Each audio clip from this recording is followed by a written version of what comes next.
really want to accomplish something. Be prepared for hard work. For the victory lap though. Whoa, they ain't never seen nothing like this before. I must say I'm glad he's on my team and not playing against him. He's deceptively quick for the size that he is. I mean, he almost weighs 140 kgs. Years, we keeping hitters in the rear. At the blood, sweat and tears, and my goal so near. When you play for the Barbarians, you are a barbarian. You're not a Frenchman or an Italian. You are a barbarian.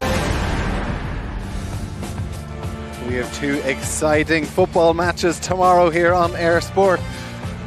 First game on Air Sport 1 from Oma, Joe Brawley and the boys. Tyrone will be there for Tyrone against Dublin, and then Mayo against Kerry in Castlebar from tomorrow at 7 on Air Sport 2. Leinster are 11-point favourites going into this game. Do you agree with that? Yeah, bookies tend not to get things overly wrong. We're not too far apart from it, but I just have a feeling that that's not a fair reflection on this evening. Yeah. I think there is good experience in the Leinster squad, but the young guys are properly young. They don't have experience. Normally you're talking about they might have 30, 40 plus caps going in, but there's an awful lot of guys who are coming through in the academy. If you were in the Glasgow changing room, you'd be going, let's put pressure on that halfback pairing. Let's try and put some pressure onto them. So I don't see Leinster by 11 points. Donica, what do you think quickly? Yeah, just on that point, like 11 points there, but 22 points within the league, like you mentioned earlier on. You wouldn't think that. Glasgow will come here with no fear. Okay, well, let's join our commentary team here at the RDS, Liam Toland and Ryle Nugent. Good evening, you are very welcome to the RDS on this final Friday in February, and it is a reasonably good evening in Dublin's Fair City, and I say reasonable because it was a rather mild afternoon, but the temperature has dropped considerably in the last hour, and the wind that we know is coming for the weekend has started to whirl a little bit, and it's going to be interesting to see what sort of impact those conditions have on this game. Dry, and that's the most important thing, I guess, from the players' perspective, as we await both teams to arrive out from the stand over on that far side. It's a Conference A first against third, Leinster against the Glasgow Warriors. Leinster, of course, on this remarkable run, 12 out of 12 in the Pro 14 this year, at the semi-final and final from last season.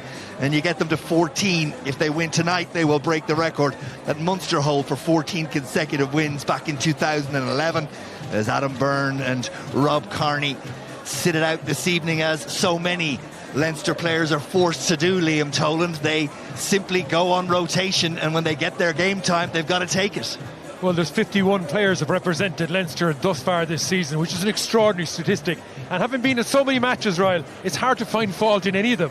It really is hard to find fault, because that's the standard of what Leo Cullen and his management team have brought. But the culture within the organisation is what's driving it on. But I think tonight, I'm really looking forward to this, because in this Glasgow Warriors side, remember, it's the coach's last visit to the RDS in his 3-year stint before he goes off to Australia. So tonight's a big night for the Scottish team also. And it is a very, very capable Glasgow side, and here's a look at it. George Turner there wearing the number 2 shirt. Harley, though, and Swinson, you feel they will drive that pack this evening. Ryan Wilson on the blind side flank, and Gordon on the open side. Matt Fagerson wears the number 8 jersey, and all that experience in the back line. The Horns at 9 and 10, Grigg and Jones in the midfield. Tommy Seymour, 55 international caps on one of the wings. Bryce is the fullback this evening.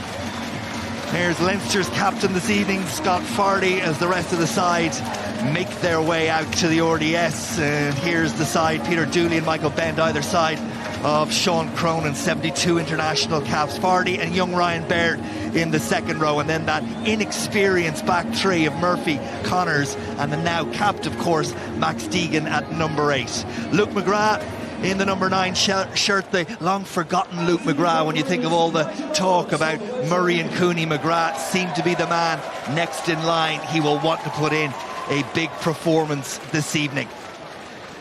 And Leinster ready themselves. Their young out half, 20-year-old Harry Byrne is ball in hand, just waiting the arrival of that man, Nigel Owens. It's Joy Neville on one line and Wayne Davis on the other. Ian Davis, the Welshman, is in the television match officials booth. So we're just about set to go. Byrne readies himself and the crowd settle. It's a reasonably sparse crowd right now by Leinster's lofty standards, but maybe they will come in when they hear the blast of that whistle and we're off and running. The first game of the weekend in the Guinness Pro 14, and watch for both sides to want to set out an early stall. Leinster will be aware, as everybody has been talking about the potential of this Glasgow side, and they will want to lay down a physical marker as Max Stegan goes about making that first tackle. But this is a Glasgow side that love to play running rugby. Both these sides, well, they've the two best attacks in the league when you add up all the various stats in that category. They score tries for fun, 59 for Leinster this year, 46 for the Warriors, and it's going to be fascinating to see how this one plays out this evening as Matt Fagerson takes the ball up and Glasgow go through their opening gambit of plays, and it's there for young George Horn, 24 years of age, Scottish international, of course, and there's a side of the wind that has got up. That one just stalled when it went up there. But it's back on the Glasgow side, and they have the advantage for the knock forward, and they keep the ball in hand, and they'll do that all evening long as Bryce takes it up and sets it up. And then the carry of Turner. Stay! Leinster trying to disrupt. It's Swinson who plays scrum half, and then Horn with a little offload, but that one's knocked forward, and after a number of passages of play and plenty of opportunities, Glasgow turn it over in the middle of the field just outside their 22. Yeah, you mentioned the wind, didn't you? But actually in the Ballsbridge end there's one lonely tricolour sitting aloft, and it's actually blowing in Glasgow's favour.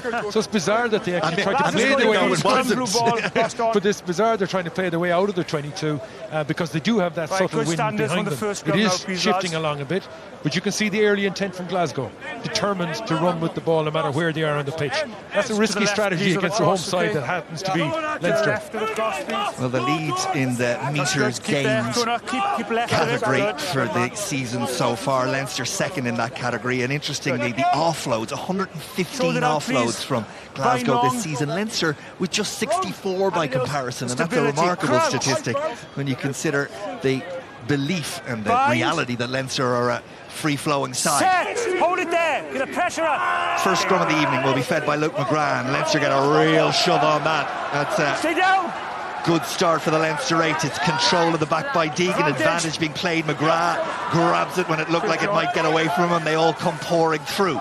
Ball kept in hand, taken on by Baird, and then it's set up for McGrath and Byrne. Lots of options, and Tamani's one of them, and outside is Carney, which just stall his forward momentum, and as a result wrapped up by the Glasgow defence, taken on by Connors.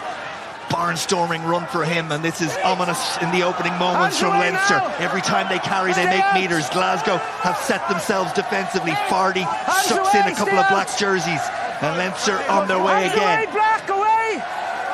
Advantage is over. Harley now. Advantage is over. On the wrong side, but Leinster still have the ball. The advantage from the knock forward is gone, and Leinster continue. Pick and go is from Michael Bent.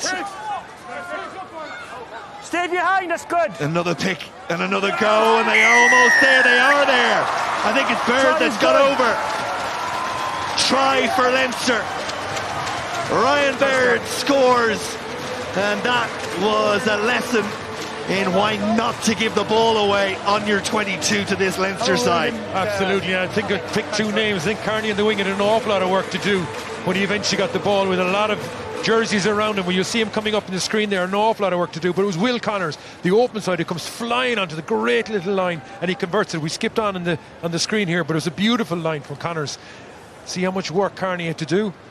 But this next line coming in was absolutely fantastic. A slow ball, a crappy ball, and Connors just gets across the gain line, and from that moment on, everybody's getting across the gain line. And what a great opening try for the young second row. Nice one within 5 minutes. Harry Byrne, 77% 100% record with the boot so far, and the first one sees the touch judges or the assistant referees' flags raised, and Leinster, after what, 4.5 minutes of a 7-point lead. But we mentioned it, Ryan, like the kick-off, and Glasgow simply couldn't get out of the 22, and they still have the win, and the wind is actually picked up. I'm looking at the tricolour and it's blowing a big gale. An early lesson for Glasgow. It's great to have ambition, but silly to play inside your 22. Warren gets us underway again, and it's down the throat of Dave Carney, and he's wrapped up by Hugh Jones.